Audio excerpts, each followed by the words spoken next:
Todos nós passamos pelo sofrimento. E cada um de nós tem uma experiência sui generis com o sofrimento. Uma experiência muito particular. Nós passamos por perdas e é doloroso o trabalho de elaboração de perdas. A psicanálise, principalmente seguindo Freud, chamou isso num trabalho que ele escreveu, Luta e Melancolia, de 1917, sobre o doloroso trabalho do luto.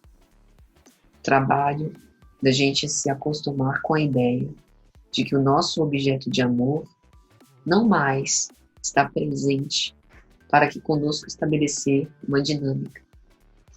E é normal que justamente nesses momentos comecem a surgir e ficar mais evidenciadas certas ambiguidades em relação com o outro. Desejar que ele viva e desejar ao mesmo tempo que ele morra. E a contradição desses sentimentos acaba gerando em nós, atiçando certos complexos, certas culpas, certas incongruências. Mas o ser humano é assim, incongruente, contraditório, conflituoso, e o sofrimento nos acompanha desde sempre. A morte, por exemplo, é algo com que nós precisamos lidar, que nós não podemos controlar. Morte, quando nos alcança, a gente não pode dizer, agora não, mais tarde. Em alguns casos, podemos até antecipar. Mas, dificilmente, a gente vai poder se livrar dela quando chega a hora. Nós sempre dizemos, e a psicanálise em especial, tentar advogar sobre novas formas de continuar existindo. Nós buscamos razões incessantes para continuar prosseguindo, não obstante o sofrimento. É a isso que a psicanálise, em última instância, se propõe. Dar suporte ao indivíduo para que ele banque a barra de viver, tentando recorrer menos às satisfações substitutivas, como dizia Freud, para encarar a vida com realidade e conseguir obter daí um bem-estar possível para continuar existindo. Porque a existência tem muitos aspectos positivos, renovadores e refazentes, digamos assim, para o indivíduo. É através da experiência que a gente se constitui. Mas o sofrimento é difícil. E se submeter a essa realidade da impermanência, da eterna variância de pessoas, de fatos, de nós mesmos, quem nós fomos quando crianças, adolescentes, nós não continuamos sendo agora. Nós temos uma versão fragmentada da nossa infância, da nossa adolescência, porque nós precisamos dessa versão, de utilizá-la para constituir quem nós somos hoje na vida adulta. E esse dinamismo da vida, que vai criando causas e condições que variam constantemente, acabam deixando a gente aturdidos. E talvez uma das saídas mais importantes para controlar o movimento ansioso de sempre se manter no futuro, o movimento depressivo melancólico de sempre se manter no passado, seja manter-se no aqui e agora. Aceitando o processo natural da vida, né, sem essas escapadelas, suportando esse sofrimento, suportando a vida tal qual se apresenta, porque ao lado de sofrimento e de angústia também há muitas oportunidades de felicidade. E essa felicidade só pode ser alcançada de acordo com o meu próprio conceito individual de felicidade, como a gente vai ver daqui a pouco. Por um lado, é bom a impermanência, porque tudo que varia pode, de alguma sorte, ser transformado. A própria realidade psíquica, ela é variante. Se um pensamento é invariante, nós estamos doentes. E isso causa sofrimento psíquico, como no caso, por exemplo, das monoideias. Mas talvez a nossa principal angústia, com a chegada da morte, ou com a chegada das frustrações e das privações, seja, não tenho mais tempo. Não posso mais me arrepender pelo que eu deixei de fazer, porque não há mais tempo. Não tenho mais tempo de realizar o terminal que sonhei. Não tenho mais tempo de refazer o meu caminho. E a ideia de que nós, no tempo hoje, temos o tempo exato para fazer da nossa vida o que não fizemos até agora, ou de simplesmente mentir de uma forma neurótica, deveria nos aquietar, nos acalentar. Temos à nossa mão as oportunidades conferidas pela vida para fazer da nossa vida o possível, e ninguém pode dar mais do que consegue. E adaptar-se a isso, aceitar a isso, talvez seja o principal passo para que a gente consiga suportar o sofrimento. Humanizar a nossa imperfeição, a nossa visão perante a vida. Admirar a construção de uma biografia única. Manifestar também nossas ansiedades, nossos temores, nossas esperanças.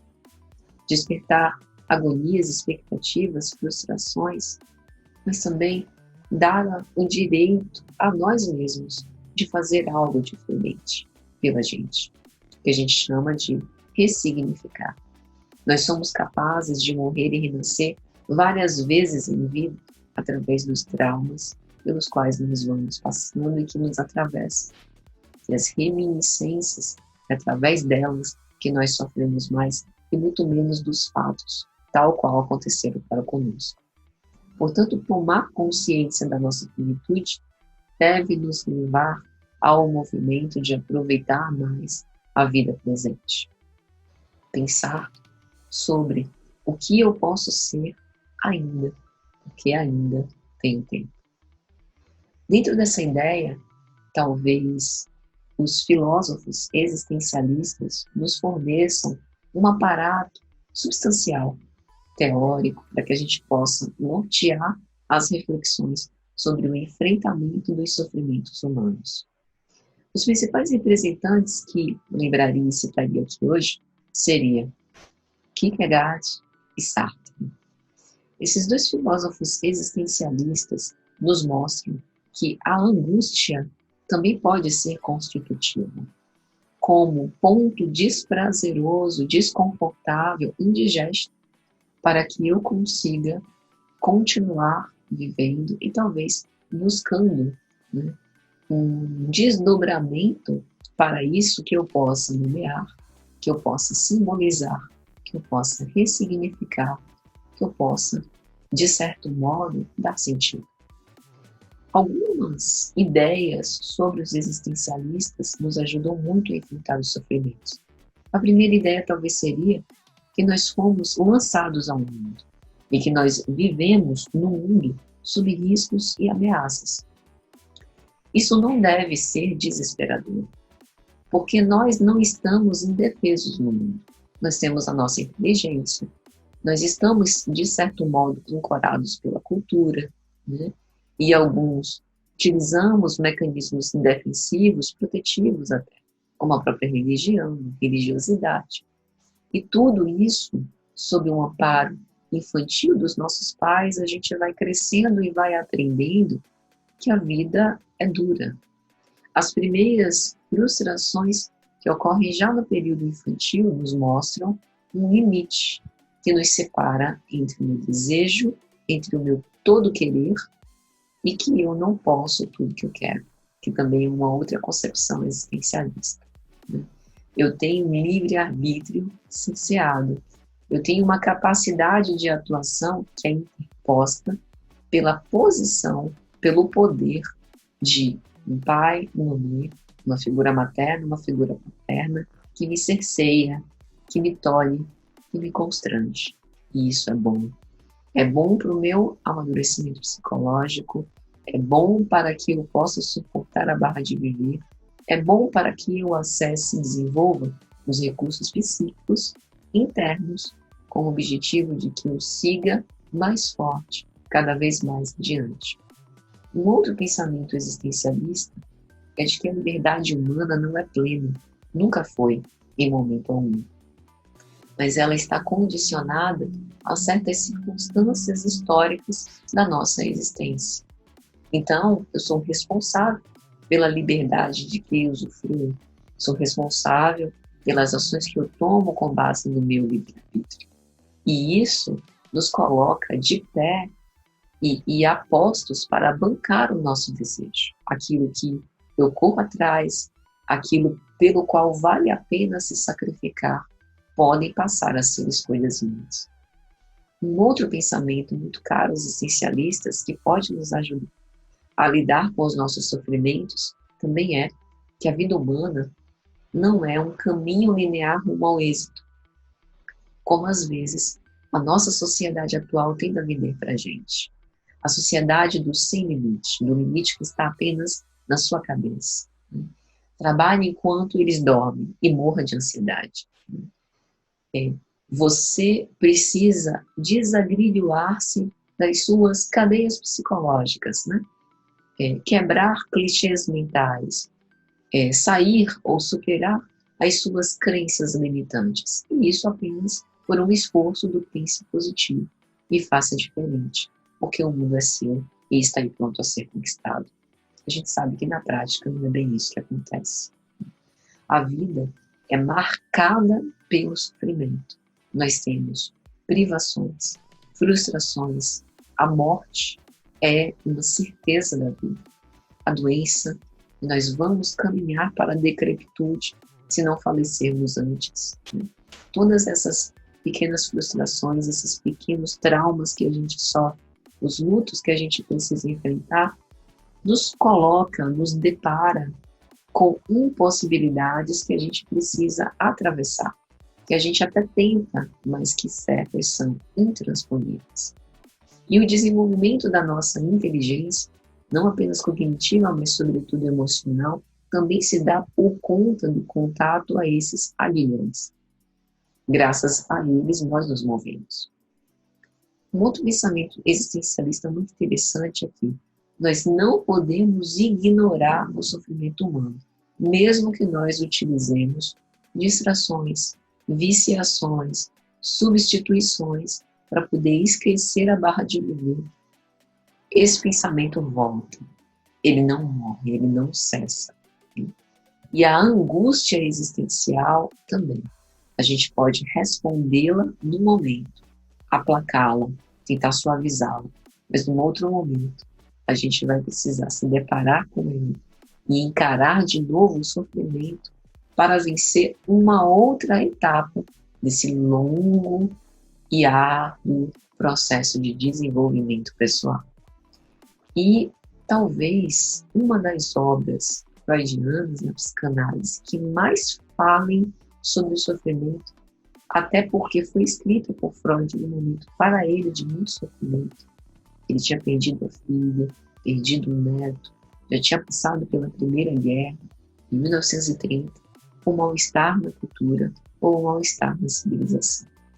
É uma obra portentosa, riquíssima, talvez uma das obras mais conhecidas por não psicanalistas, por leigos em psicanálise, sobre a psicanálise, porque tem uma linguagem, todas as obras escritas por Freud têm uma linguagem acessível, mas algumas delas têm alguns termos técnicos e conceitos muito concisos que ao leigo talvez não fique tão fácil de ler.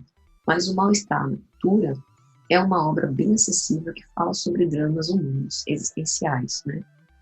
E fala muito sobre o sofrimento. Então aqui eu coloquei algumas notas para a gente tentar refletir.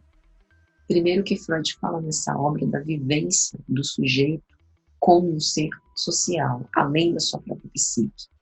Ele abordou, né, na sua metapsicologia, principalmente, aspectos sobre a formação do psíquico, a estruturação do psíquico, como que a gente está estruturado entre as diversas instâncias, né, do homem como ser psicológico. E agora ele coloca o homem incluso no laço social, como ele se comporta perante as outras dinâmicas culturais na qual está imerso e como as suas funções, esse jogo de forças intrapsíquico funciona quando nós estamos dentro da cultura.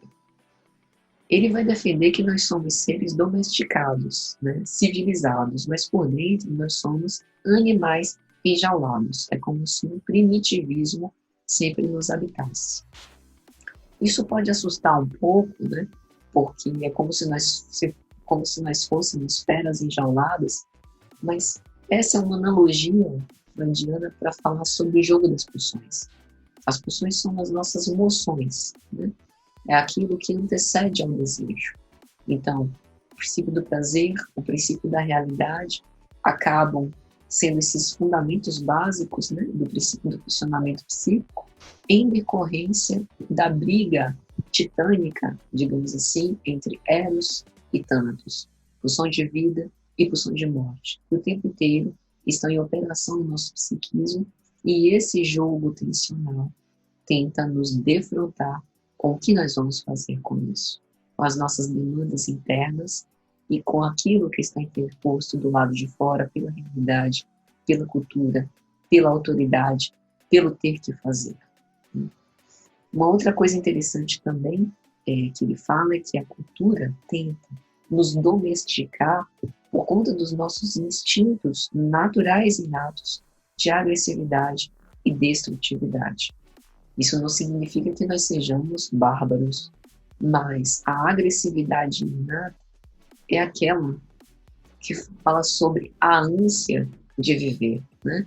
Que muitas vezes se expressa no afim do bebê sugando o peito materno, né? E muitas vezes esses traços arcaicos que somam nas nossas relações, principalmente no momento em que nós estamos sendo demasiadamente contrariados e não suportamos a censura que a cultura nos impõe. Uma outra coisa interessante é que nós tendemos, né, a não ceder a esses instintos pulsionais, e isso necessariamente pressupõe uma renúncia nossa, né? Essa satisfação plena. E isso gera sofrimento, isso gera desprazer, e a gente precisa, de algum modo, dar conta disso. E junto com isso, pode estar atrelado o próprio sentimento de culpa, que Freud vai nomear como mal-estar na cultura, ou mal-estar na civilização. Então, a angústia existencialista dos filósofos como Kierkegaard, como Sartre, é nomeada por Freud sobre esse grande mal-estar, né, que se presentifica. Freud trata nessa obra da formação de um ego voltado para o prazer e que busca a felicidade. Mas ele é bastante enfático ao dizer que, embora a sociedade ofereça para a gente diversas formas de felicidade, a felicidade real só pode ser alcançada na singularidade do indivíduo, e que é justamente o contato com o princípio da realidade que nos deixa nessa situação desconfortável, né? E, além disso, ele também vai apontar que o objetivo da existência humana é a busca da felicidade e a evitação do sofrimento. É interessante a gente fazer um recorte, uma comparação com um psicólogo junguiano que eu gosto bastante, que é James Hollis. Numa das suas obras mais famosas, Os Pantanais da Alma, ele vai se contrapor ao pensamento freudiano, dizendo que o sentido da vida não é a felicidade, mas sim a busca do significado. Talvez a busca do significado fosse mais importante do que a busca da felicidade e a evitação do sofrimento. Esse pensamento de Freud está calcado em relação à ideia de que o princípio do prazer é a base constituinte do funcionamento psíquico, e que por isso nós buscássemos sempre a busca da felicidade e a evitação do desprazer. Mas ele vai dizer, a evitação do desprazer, ad continuum, é irrealizável. A busca da felicidade deve caminhar em paralelo com o enfrentamento da angústia. Senão, a gente não sai do lugar. E Freud aponta basicamente 2 caminhos para buscar essa felicidade. Buscar o prazer e evitar o sofrimento, né? E nos fala o quanto que a civilização constantemente oferece para a gente formas para tentar coibir a nossa agressividade e destrutividade.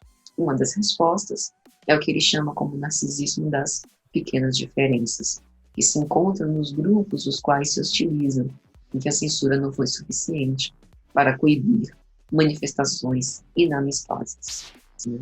E todo o progresso civilizatório, segundo ele vai concluir, se dá pela domesticação da perda da nossa felicidade, ou seja, renúncia às nossas pulsões. Eu vou trazer aqui alguns extratos do próprio texto, vou utilizar como referência as obras incompletas de Sigmund Freud da Autêntica, gosto muito dessa editora, O Mal-Estar na Cultura e outros escritos.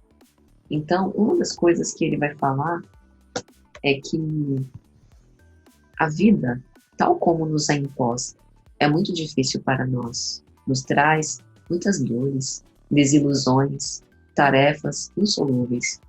Para suportá-la, não podemos prescindir de medidas paliativas. Essas medidas talvez sejam de 3 tipos: distrações poderosas que nos permitem menosprezar a nossa miséria, satisfações substitutivas que a amenizam e substâncias entorpecentes que nos tornam insensíveis a ela.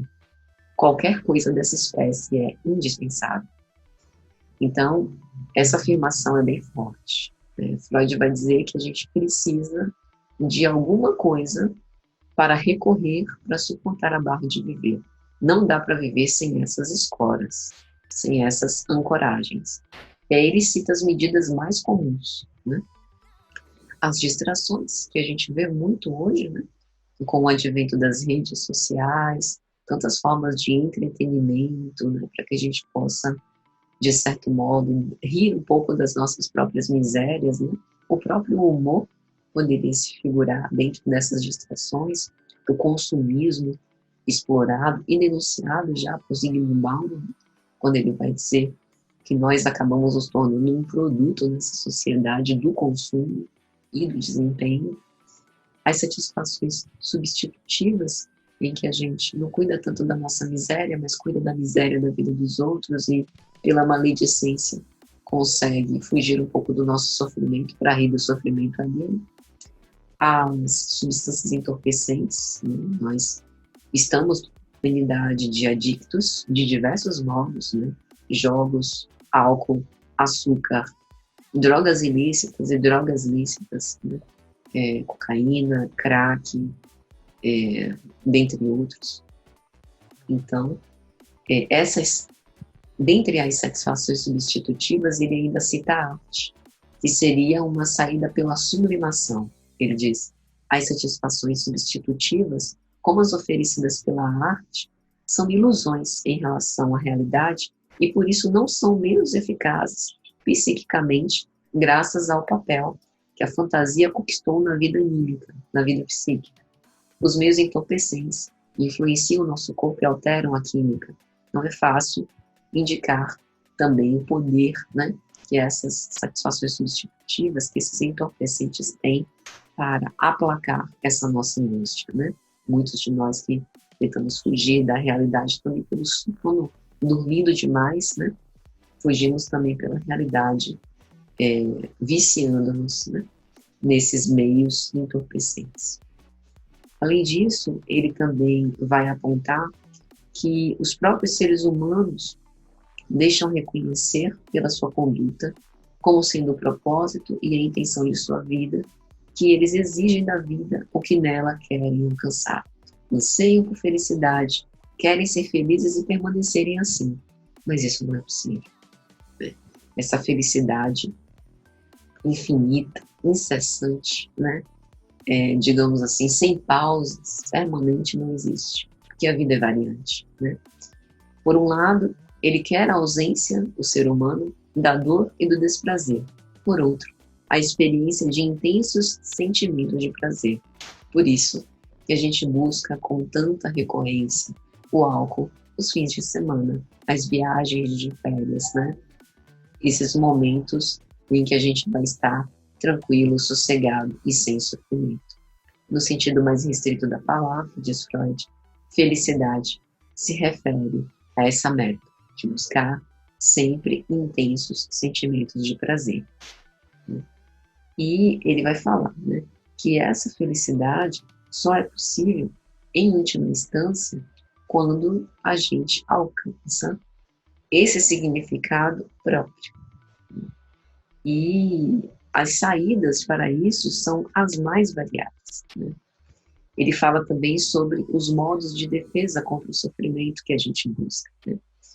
O homem procura dominar as fontes internas das suas necessidades. De uma maneira extrema, isso ocorre quando nós mortificamos as nossas pulsões, como ensina a sabedoria divina oriental e como realiza a própria prática de yoga. É interessante essa menção de Freud, né? Em relação às tradições orientais, também ao budismo, principalmente, né? E também encara o sofrimento de uma forma sui generis. Se isso dá certo, certamente abandonamos também qualquer outra atividade, sacrificamos a vida e apenas adquirimos novamente por outros caminhos a chamada felicidade da quietude.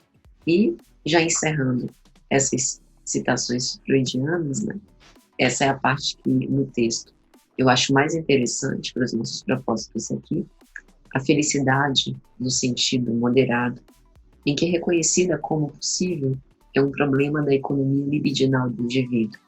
Aqui não há nenhum conselho que sirva para todos.